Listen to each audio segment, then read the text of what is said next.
Financial wellness is, beyond just financial health. It's more holistic in nature. At the essence of it, at the core of it, it's essentially, do I have enough spending power the way I'm spending on a month-to-month basis? Am I saving enough, both short-term and long-term, and building wealth?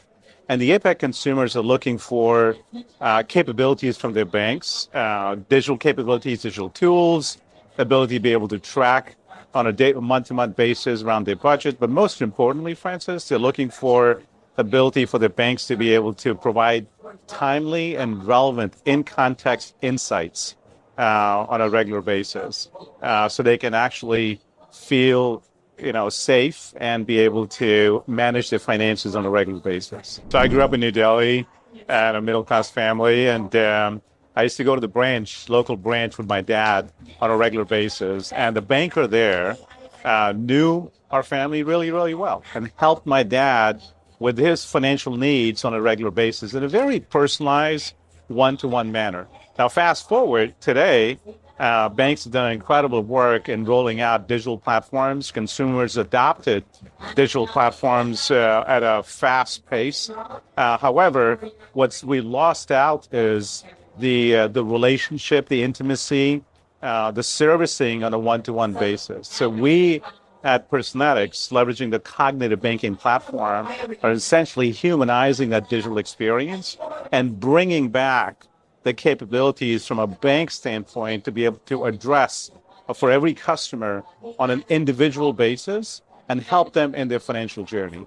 Banks have the trust for consumers, and they're sitting on a tremendous amount of data, which is the most intimate part of us, right? How much we make on a month-to-month basis, not only how much we're spending, but how much, where are we spending that money on a regular basis. So leveraging that data, analyzing those transactions, and being able to understand each customer individually and see where they are in their life journey and be able to create anticipatory needs. So, today, for example, banks provide transactions and put the burden on the customer to understand where they're spending the money. We're all a victim of subscriptions. And spending a lot of money on different subscriptions, sometimes even having duplicate subscriptions. For banks to be able to analyze that and say, hey, customer, did you know you have all these subscriptions today? And by the way, these two are actually duplicate. You have, for example, Apple Music and Spotify. Do you need both? And tap here to eliminate one of those subscriptions and thus save some money, right?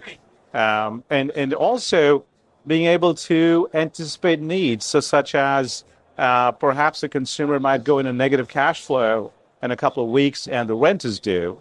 So it's telling the customer, hey, customer, we expect a negative cash flow. By the way, thank you for being a long-term customer. Tap here and we're going to provide a bridge loan to you. So two things happen. Number one, the customer's ecstatic that my bank's looking after me and helping me solve a real problem that I have.